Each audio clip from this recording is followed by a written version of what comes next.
What is going on, everyone? Welcome into the Brant Partial Show. So we had an exciting week, SEC Media Days on SEC Network. Saw the SEC coaches talk and hold their press conference. So I just wanted to kind of go over some things that I learned from some of these press conferences. So let's talk about Shane Beamer. So Shane Beamer heads into his second year at South Carolina. Shane Beamer, really a talented young head coach, former special teams coordinator. It was interesting. He was asked a question. He was asked something about, do you think it's something like along the lines of, was it like a disadvantage not being like an offensive coordinator, not being a coordinator? And he said, he kind of slapped back and not like trying to be rude, but said that, being a special teams coordinator is being a coordinator. So I think that was a good way to respond to that answer without being too rude or disrespectful to the reporter. But yeah, Shane Beamer, he talked about how South Carolina, their best days should be ahead of them. This is a team that it seems like they are moving in the right direction. It seems like their recruiting is getting better. They're going to have a talented quarterback in Spencer Rattler, now year 2 in that system. Antoine Juice Wells, a talented wide receiver. A team that experience on the offensive line. I think for South Carolina, I don't want to say this is like a very telling year for Shane Beamer in South Carolina, but I think it's a year where even if they take a step back, I think you hope that they still remain a competitive, tough team that is going to be a tough out in the conference. I think that South Carolina, I think last year, they made the point that Shane Beamer's beat 3 of the 5 active coaches who have won a national title. I think that really says a lot, in my opinion, and I think others would agree, because that just shows that to me, if there's one thing that really could give you a lot of hope about Shane Beamer's future at South Carolina, it's a stat like that. That just shows that, because if you can beat winning coaches, that is usually a telltale sign that there's a chance that you could be a good coach who's going to have longevity and have success, win double-digit type seasons, and eventually evolve into a conference title and potentially a playoff contender. Because you saw that, look at the record, as good a record that Les Miles had at LSU. You saw that towards the end, he struggled against Nick Saban. You saw Mark Richt. Mark Richt was fired from Georgia. He had a really tough record. Like, you see, even a lot of good coaches sometimes have really poor records against elite coaches. Like, Jim Harbaugh was once 0-5 against Urban Meyer. Actually, did end up finishing 0-5 against Urban Meyer. Now has won 2 straight, but they've come against Ryan Day. So you see a lot of good, even really good coaches struggle against some of the elite coaches who have national title type pedigrees. So that says a lot about Shane Beamer as a coach, and I think that's something that he sounds like he's very proud of, and that sounds like something that that if you're South Carolina, you should it could really help you believe truly in what Shane Beamer is preaching here. But yeah, South Carolina, this is going to be a team that there are pieces in place offensively. Juice Wells, Spencer Rattler, to be really good. We'll just find out. We'll just find out and see what happens. So Billy Napier in Florida. Billy Napier, you listen to Billy Napier. This is a guy that Ricky Pearsall, the Florida wide receiver who was there representing the Gators, really hit on it. This is a guy that you really respect when you listen to him. Seems like just a respectable guy, and it sounds like someone commented on YouTube. This guy, he seems like just like a good. He kind of fits the mold of like a good father.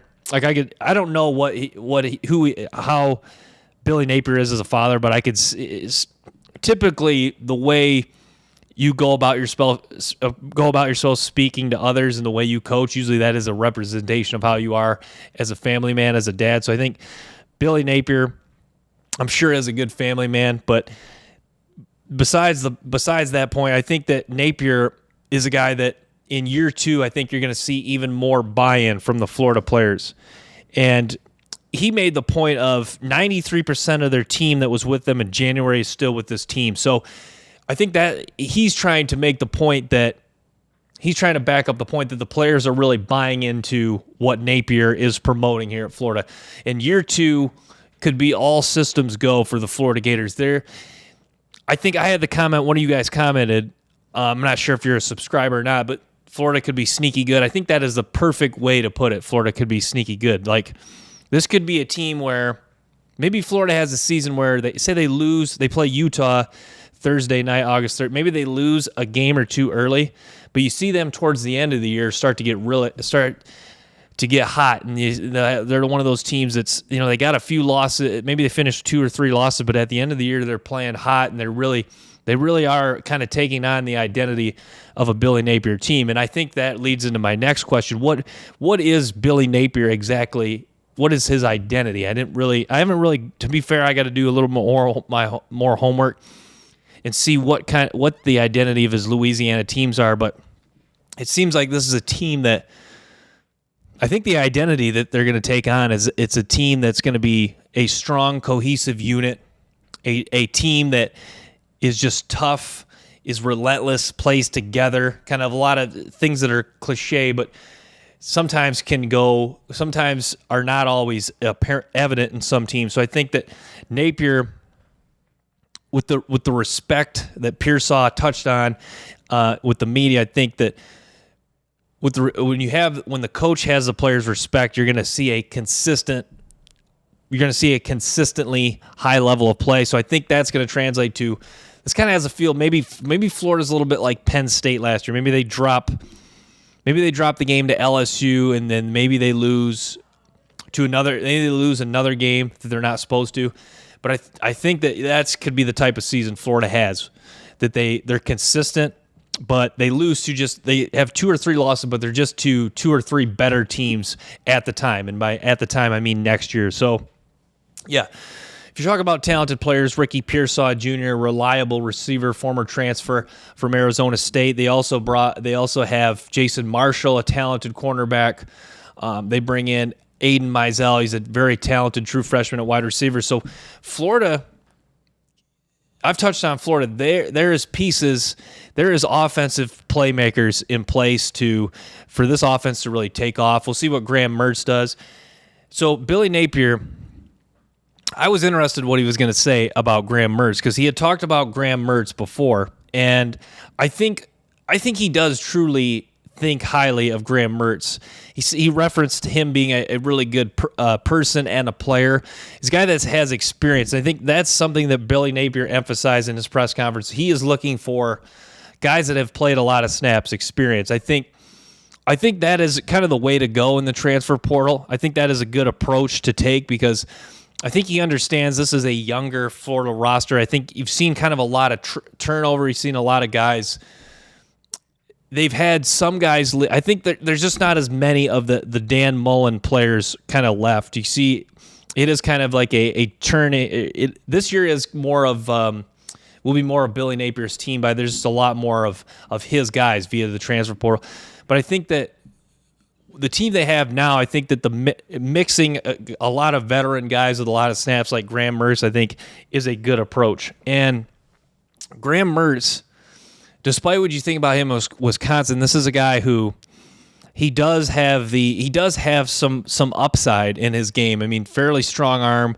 I think he moves fairly well in the pocket. I think he's just got to make decisions quicker. That's one thing I kind of noticed about Graham Mertz. It looks like he doesn't go through reads as fast. I think he's just got to try to speed up his play. I think that'll be a game changer. Having a guy like Pearsall Jr. that can get open quickly, I think that'll certainly help. I think Montrell Johnson in the running game will take some pressure off him. To me, Florida is built a little bit like Wisconsin. I know they do lose Osiris Torrance at guard, so I think that won't help for the run game. But I think Florida is kind of built as a team that could do some power runs, some play action, set up some easier throws for Mertz. I think that is what's Graham Mertz's game. I think he's a quarterback that can manage the game. He's a guy that manages the game well. I think he can thrive off of do things well off of just one read play action, because he does have some accuracy, and he does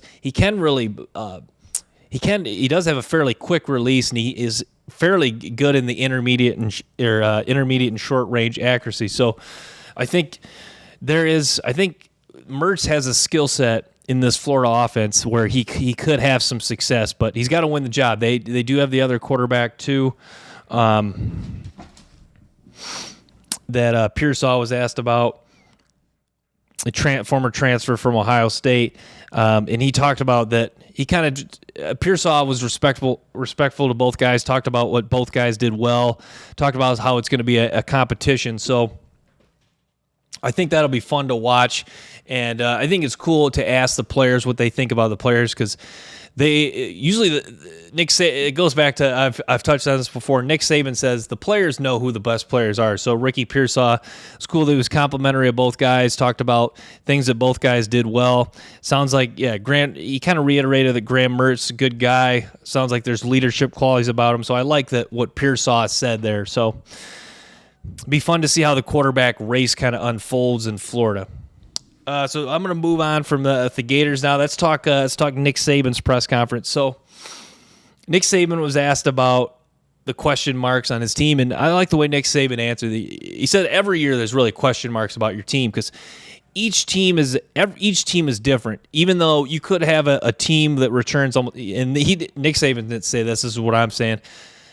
Each year you have a team that returns a lot of. They may have returned a lot of guys, but the way each team kind of comes together is a lot different. On a year-to-year basis, your team is always different.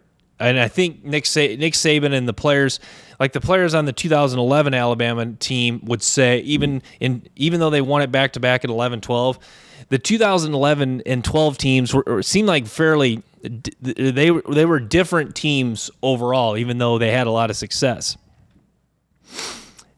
So I guess the point, what I'm getting at is Nick Saban, Alabama, they do return some key playmakers. You saw them at the podium, Kool-Aid McKinstry, J.C. Latham.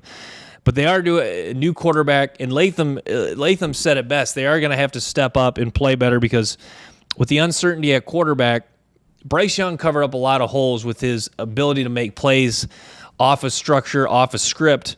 So they are going to have to. Everyone else is going to have to step up their play and really help out this new quarterback who's in his first year starting. So I think that was cool that Latham is pushing that narrative that this Alabama team is going to really have to step up. But yeah, certainly back to Nick Saban's question marks. So question marks at the quarterback. Who's going to step up besides Dallas Turner on the defensive line? They do have some guys that I like, heavy recruits. Justin Ajobi, Tim Smith, brought in some guys via the transfer portal defensively. Deontay Lawson's, I think, is a guy that's got some upside at linebacker. Caleb Down gets a lot of talk in the secondary. Down's projected to start at safety year one, a 5-star freshman that really looks the part. So in Kool-Aid, I think Kool-Aid McKinstry is the best corner in college football. I'm surprised that he didn't get more questions regarding that being. I'm sure he would answer it like most players that he's not worried about the individual accolades, but Kool-Aid McKinstry certainly, I think as of right now, and I think he's going to hold this position as the top corner. Not only the top corner in college football, most likely, but the top corner for the 2024 NFL draft. So you feel like it's cool that they brought Kool-Aid and Latham, because that's what I've really pushed for Alabama, that those guys really are true difference makers for this Alabama football team, Latham and Kool-Aid McKinstry. And I do forget about Dallas Turner. And so Dallas Turner, I really like Dallas Turner, and I actually would throw Dallas Turner in the mix of difference makers. I think that Turner, I don't like Turner. I got Turner as my number 3 edge rusher for next year's draft, but I think the more I hear about Turner, like Will Campbell said he was the best offensive or defensive lineman on Bama last year, I think that's really high praise. And I think, Dallas Turner, to me, is going to be that guy. I think I will change my mind that the Alabama does have 3 difference makers. So with that being said, that is kind of a good spread out mix of difference makers at position. So difference maker at tackle, difference maker at edge, difference maker at corner. To me, though, I think, that reporter kind of asked Nick Saban, do you kind of like with the media doesn't have or has a little more question marks about you, and I think that maybe deep down Nick Saban does kind of like that. To me, though, this kind of has, I guess I kind of have talked about this with Alabama teams in the past that haven't done it, haven't won it all, but to me, this kind of has the feel like an Alabama team that could do something special this year, and by that I mean win the national title, because a lot of times it is the Alabama team that is, they're going to be good, there is difference makers, but there's not, like last year fit the perfect example of Alabama having everything to win a national championship. Elite edge rusher, elite quarterback, 2 top 3 picks, a hungry Nick Saban team coming off a loss in the national title. So there was all the ingredients in place, and the media was hyping them up. Obviously, Alabama still had an excellent season, but this year it's kind of, it is a lot more question marks as far as the media. I know Nick Saban reiterated there's a lot of, but to me, you feel like Alabama there's still, I guess the point I'm trying to make is there's still enough on this team to do something special. Now, it's not going to be easy. You got LSU, might have a matchup with Georgia in the SEC championship, so it's not going to it's going to be earned. But Alabama, if there's one team that can do it, it's Alabama and Nick Saban. And you feel like you just kind of get the feel that Nick Saban, even if he's only coaches for a few more years, you feel like he's got one more left in him, one more magic carpet ride, if you will. So. Yeah, so the other things they talked about with Alabama, they're going to bring back Kevin Steele as their defensive coordinator. So Steele's been around the block. He's a guy that was a defensive coordinator with Miami last year. He was with Alabama in 2013. Steele, a guy who has got, like Nick Saban said, just a lot of coaching experience, and he likes it. He's familiar with our program. So I think that, and he was one of the guys that recruited Kool-Aid McKinstry. So. Yeah, Nick Saban, when Nick Saban makes an assistant coaching hire, you got to just trust that he's made the right choice. Nick Saban knows a thing or two about bringing in assistant coaches. And so you really got to be a believer in that. So let's shift to what Kirby Smart said. So Kirby Smart, coming off back-to-back national titles, emphasize fighting complacency. That was the name of the game for what Kirby Smart was preaching, and I like the way he put this. He wants people to fight complacency. We're going to continue to hire guys that are intrinsically motivated on our staff. We're going to hire guys that have a passion and love of football. So I think those are 2 key elements to fight complacency as a football program. He said with a lot of their players don't always have that intrinsic drive to be great, even if they are good players. So I think that's very important to think. You can't always, obviously that's big in a football player, but if a guy's a 5-star, you kind of have to, maybe if he's not as driven, you kind of have to look the other way on that if a guy is, because if you're Georgia, you do want to bring in the top end talent, and if that means the guy is a little less motivated, but he has an elite skill set, then you kind of have to sacrifice that. But yeah, I think with your coaching staff, that's certainly something you got to have in place for Georgia, because you tend to, human beings in general tend to just relax a little bit too much when things are going well, and you can't once you take a breath and relax, that could mean that a loss or two and Georgia's out of the mix for the national championship. But, a reporter asked him to compare Alabama to Georgia, kind of what they've done now compared to what Alabama did and when Kirby Smart was there. And Kirby Smart, I kind of like the way he answered it, said that he doesn't really compare it to what Alabama did. And I think that's not the most fun answer, but I think it actually probably is the right answer, because every program's different. Recruiting at Georgia is different than Alabama. Georgia is a state heavy in football talent. Alabama not as much so. You've seen Alabama do it by winning in other states like Florida, Texas, California. Georgia, they can you see Georgia can not only now with their national title pedigree, the back-to-back years, not only are they not completely dominating the state of Georgia, but they're being fairly dominant in the state of Georgia, and they're winning a lot of the recruits nationally. Like Jalen Carter was a Florida guy. You've seen that they have done a nice job of mixing both, and that's key. I would say that, I guess, if in my opinion, if you had to compare them, that's key. So Alabama fairly dominant in their state, Georgia fairly dominant in their state, and then they have won the national recruiting battles. But yeah, Nick Saban said years ago, if there's Georgia is one program where you can have a lot of success just because you can own your own state. And Nick Saban was a believer in that at LSU, and that's why it really resonated into them winning a national championship in 2003. But yeah, I like that he emphasized the Florida. He likes the Florida-Georgia rivalry. Billy Napier talked about that too. It'd be interesting if they do a home and home with the Florida-Georgia rivalry. I know that was a popular question that the press asked, but yeah, for Georgia, they do return some talented players. The three guys they brought to the media days were Kamari Lassiter, their corner, Brock Bowers, their tight end, and then Cedric Van Pran, their center. All three of those guys are really good players. I think Lassiter might just be a good college player. I'm not sure what his upside in the NFL is, but Van Pran, probably the best interior offensive lineman for this upcoming draft, and then Brock Bowers, the best tight end for this upcoming draft. So, yeah, Georgia, despite losing a lot of guys to the NFL, they still have legit NFL guys coming back, and they still have actually have a pretty good amount of depth. I think Georgia's kind of getting pegged like for sure they're going to take a step back. And my question, I've kind of made the argument, what if they're even better than last year?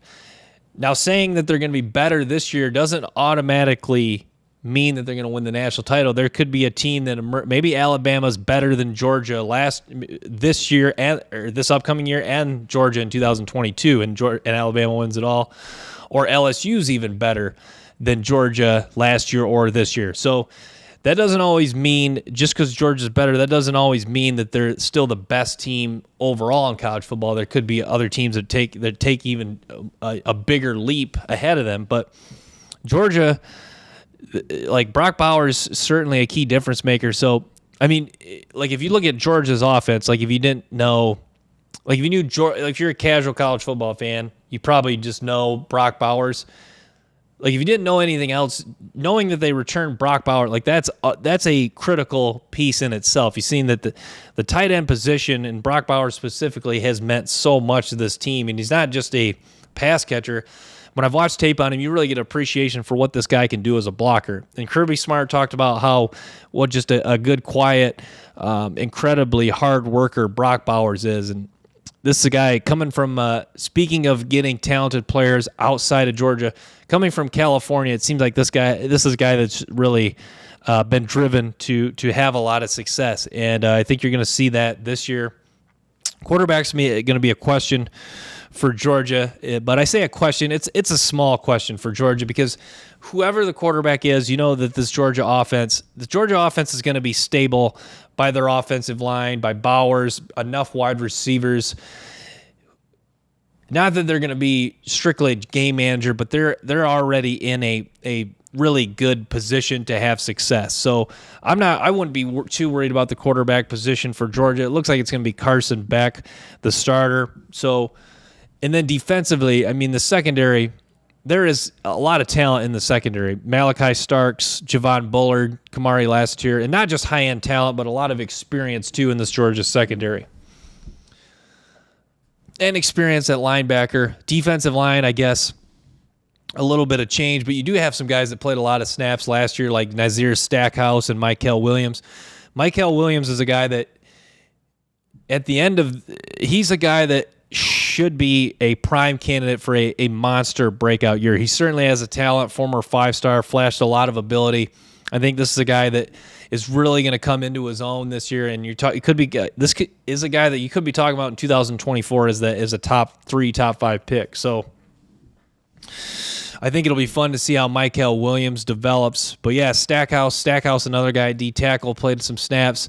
I mean, losing Nolan Smith, Jalen Carter is hard to replace. Those are true NFL difference makers. Those guys brought a nice complementary skill sets, and losing them will be tough. I mean, Ringo too is another guy that just he's going to be losing him is tough just because of this, like his size and speed and ability to cover bigger, faster wide receivers. Certainly is a loss. And then even like Stetson Bennett, just a guy who losing his leadership will be tough. You got to feel like Stetson Bennett is a guy. I could see Stetson Bennett being a coach down the road. I think he has a bright future as being a coach. I think his passion for the game, whatever happens in the NFL, maybe he does eventually become a starting quarterback in the NFL, or at least a good backup for a long time. I think you'll probably. I'm going to make a prediction. I think you'll see Stetson Bennett back at Georgia being a coach, whether maybe a quarterback's coach, an offensive coordinator. I think he is a guy that, with his story, I think he is driven to find success and find a winning path in life after college football. So we'll talk Lane Kiffin and Ole Miss, and it's always fascinating to hear Lane Kiffin talk. I'm not going to get into too much of what he talked about, but I'm going to talk Ole Miss for a minute. So I think Ole Miss landed a talented running back, Suntarian Perkins, 5-star linebacker. It's a guy he really looks the part, physically imposing. And he was a part of a talented recruiting class, not only just with high school incoming freshmen for the 23 class, but talented transfer portal class. And Ole Miss is going to be a fun team. They're going to put up points. Quinshawn Judkins is a super talented running back. And I think the main question I have for Ole Miss is, does Lane Kiffin keep them at a good enough level where it hurts them? And what I mean by that is, like, Ole Miss do Ole Miss fans get too bored of 8 or 9 win seasons? I think that's kind of what Lane Kiffin's going to hover around until, and that's what I think he is until I see otherwise. But does that eventually hurt him? Because those are when fan base becomes restless. You look at Les Miles at LSU. You saw it seemed like there was too many years of 9-3, 10-2, and we're there, but we're not really that close. We're losing to Nick Saban. Does that become the story of Lane Kiffin? Is it just too many 8-9 win seasons where we're close, but we're not there yet? Is that kind of how the story ends with Lane Kiffin? Is there another year of 9-3? Is there another year following year 8-4, and the fan base is like, yeah, we're good, but we're just not getting to that next step? Is that kind of what hurts Lane Kiffin at Ole Miss? But I guess the thing with college football, and I think years ago, and I think college football is coming back to this, I think that we hit a lull a few years ago of offenses. Offenses weren't there's too many teams around the country with bad offenses. At least with Lane Kiffin, their offense is going to move the ball. He's a creative play caller. I think that's what's fun about watching Lane Kiffin coach teams. You don't really know what you're going to expect from a Lane Kiffin coach team as far as offensively. Trick plays, different formations, athletic quarterback that plays hard. He can make plays outside of structure. I think that is what's always been fun about Lane. That Lane Kiffin's offenses will put up points. We'll see if the defense can play a little better. It's just that's what's tough about Ole Miss is, like, Lane Kiffin even some years has had some talented defenses, but like even at USC, but you never really see his teams fully come together. And it's interesting that him and Sarkisian coach together because they are kind of similar. They both you never see everything come together, even when they have good seasons. A lot of good offense and then just good enough defense. So we'll see what happens with Ole Miss and Lane Kiffin this year.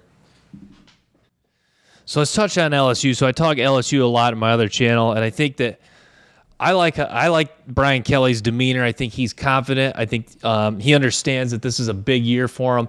I like that he embraces the pressure that this LSU program has. He came here to win. He came here to win big. He came here to compete against the best of the best. And I like what he said about he would play to all 12 SEC conference games. I love that about Brian Kelly. This just says to me, he's not concerned about making it easy. By making a statement like that, he's really all in on competing against the best of the best. And I think that's really cool for Brian Kelly. I think that's really cool that Brian Kelly came out and said that. And I'm excited for LSU this year. A lot of people, a lot of media are really buying into LSU. I'm buying into LSU.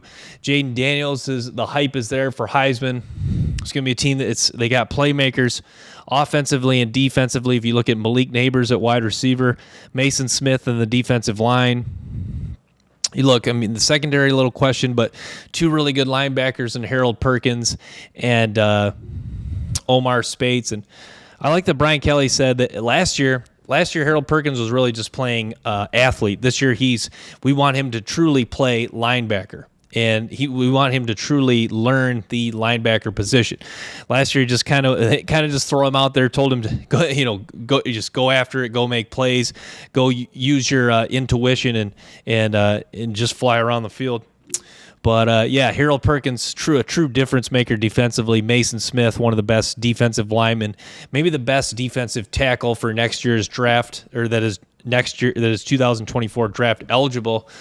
So LSU going to be a fun team, strong offensive line. See, that's a really good cohesive unit with a lot of experience. Brian Kelly likes that he has a returning quarterback and a returning starting 5 offensive linemen. That really makes things. He said in his opinion, he thinks it makes things a lot easier heading into a season. So I wanted to talk Tennessee Volunteers. So my big question for Tennessee is Josh Heupel going to sustain success at Tennessee? Last year, Hendon Hooker had an outstanding season. Jalen Hyatt was electric. You saw they beat Alabama. That was huge. You saw how much that meant to the Tennessee fans. I think the question I have with Tennessee, though, let's look at the positive. Joe Milton returns. Joe Milton coming off a nice bowl game. Hopefully Joe Milton continues to have success this year. At linebacker, you have a talented linebacker in Banks coming back. Squirrel White's an athletic, speedy receiver. So Tennessee, and then the offensive line played pretty well. I know they lose Darnell Wright. So Tennessee, are they going to have another seat? Can they duplicate what they did this past year and have another season where they have some really strong showings? And maybe, I guess the point I'm trying to make is if Tennessee has another year like last year where they have a nice upset win, or actually 2 wins where they can really hang their hat upon, they finish maybe at 10-2, 9-3 season, really strong season. Would that be a disappointment for Tennessee fans, or would that be kind of like, hey, we're happy we're relevant, winning big games? I'm interested in how the fan base would react to a season if they followed up a season like last year.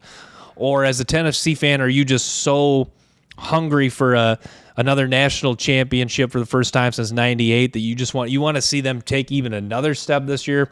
You hope Joe Milton can develop into the guy that people think he will with the tools and skill set he has. You hope this offense remains as explosive. Are you just hungry and thriving to see more of what you saw in 2022, but even turned up a notch? I think that's the next question for Tennessee, or that is the big question mark. How many Tennessee fans are there like that? But yeah, Josh Heupel, he seems like a guy that's going to win football games here. And maybe he doesn't. Maybe they're not consistent SEC title contenders, but this guy, you kind of get the feel like I kind of see a lot of Shane. I kind of see a lot of what I talked about with Shane Beamer. You feel like this is a guy who's going to sustain success here for a long time, because, like I touched on, he's beat Nick Saban. Shane Beamer hasn't beat Nick Saban, but the point being, Josh Heupel proven that he can beat a national title-winning head coach. So he's checked off that box. strong show, or two national title winning head coaches, Dabo Swinney and Nick Saban. The next guy he's got to get is Kirby Smart. Shane Beamer joked he's got to beat Kirby Smart. So Josh Heupel got to get to Kirby Smart. So now that I think about it, Heupel's got two of the national title winning coaches beat. So checked off those boxes. You seem to got players to buy in. You've found a way to develop quarterbacks in a high-flying offense. So checking off a lot of the boxes and ingredients of a good coach. So I think that he will have a longevity as a really good coach at Tennessee. I think the next step is if and when you get us to a conference title, how does that look? What is the recipe? What is the formula? Is it more so a lot of last year, or is it kind of a mix of the defense really coming on strong and Tennessee kind of becoming more of Tennessee still being an explosive offense, but you see more of the defense getting better and becoming a more all-around team as you see the offense still remaining explosive and you see the offensive line really improve. Tennessee's offensive line was awesome, and Darnell Wright was a main focal point of that, but I think I was not expecting that Tennessee, like, they really controlled the line of scrimmage against LSU. You could argue they really controlled the line of scrimmage against Alabama. Like, if someone told me they were going to win both those games, I'd be like, yeah, I have a hard time believing that. But if someone were to said that, make the case that they were going to control the line of scrimmage in both those games and be dominant on the offensive line in both those games, I would have had a hard time believing that. And I think that's really cool, and I think that's something that Tennessee should take a lot of pride in, and I think that could be a real selling point for them to continue to recruit the offensive line position even more, even better. But so we'll kind of shift gears here. We'll talk. So we'll talk Oklahoma. I've talked Oklahoma a little bit on this channel. So with the Sooners, okay, so it's going to be year two. I've been saying that a lot. Year two of head coach. So year two of Brent Venables, and I kind of just want to touch on, since this is my podcast, I kind of just wanted to touch on how I thought I thought it was kind of strange that Oklahoma brought back Brent Venables. I thought that was a little strange. You bring back a guy that you fired years ago, but to me, I think it's a little interesting. I think what's interesting with Brent Venables in Oklahoma is, if you looked at, like, before last season started, if you just looked at Oklahoma's record, and you saw they went 6-6, you'd think, what did that look like? Because 6-6 can look a lot of different ways. But then if someone were to tell me before last season started that they were gonna play really poorly, have the showing they had against TCU and rebound, you'd say, you know what? Maybe in 2023, maybe that was kind of just setting the tone, and 2023 is going to be a lot brighter. Well, we're just about a little over a month away from Oklahoma's 2023 season. So I think what you're thinking is Oklahoma is going to improve, number one, but I think that they're going to make an emphasis on getting off to a fast start and playing strong start to finish and be more consistent. So I think that'll be an emphasis of Brent Venables. I guess that is the hope. You feel like the way they played last year, you feel like everything is going to be improved on this Oklahoma team. Year two of Dillon Gabriel, I'm a huge fan of Dillon Gabriel's game. I think he's got a really good skill set. I think he's got a skill set that fits the NFL. I see a little bit of Tua in him, not just because he's a left-handed thrower, but he's accurate, can really put some zip on the ball. So year two of Dillon Gabriel. Javonte Barnes, I think, is a talented running back. Oklahoma just seems to be strong at the offensive line. You do have talent at wide receiver, experience. So the offense really checks all the boxes as far as things in place to have success and move the ball. And Dillon Gabriel should be hungry after a season that probably in his mind wasn't his best. I shouldn't speak for him, but to me, I think he's got another gear in him. I think he's got another level. And then the defense. I mean, Stutzman at linebacker. They do have experience in the secondary. I think the defense is not going to be a dominant Oklahoma defense like we've seen in years, like going way back to when they won the national title. in 2000. But I think this is a defense where there's enough athletes. Year 2 of Brent Venables' system, I think they will be a little tougher. They will kind of tighten down a little bit, clean up some of the errors, mistakes last year. So I think that the case I've kind of outlined, I think that they definitely aren't going to improve their win total.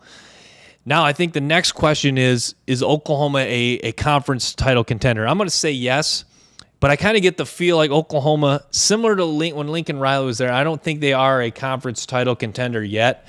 I think they are probably a season away, but I think, what is their win total? 8.5. I think that's about accurate. I think this is an 8 or 9 win team that's really just going to be sound all around. I think they probably will slip in a couple games, maybe lose a game or two that they shouldn't, but I think Oklahoma, kind of like Oklahoma does, I think they will win.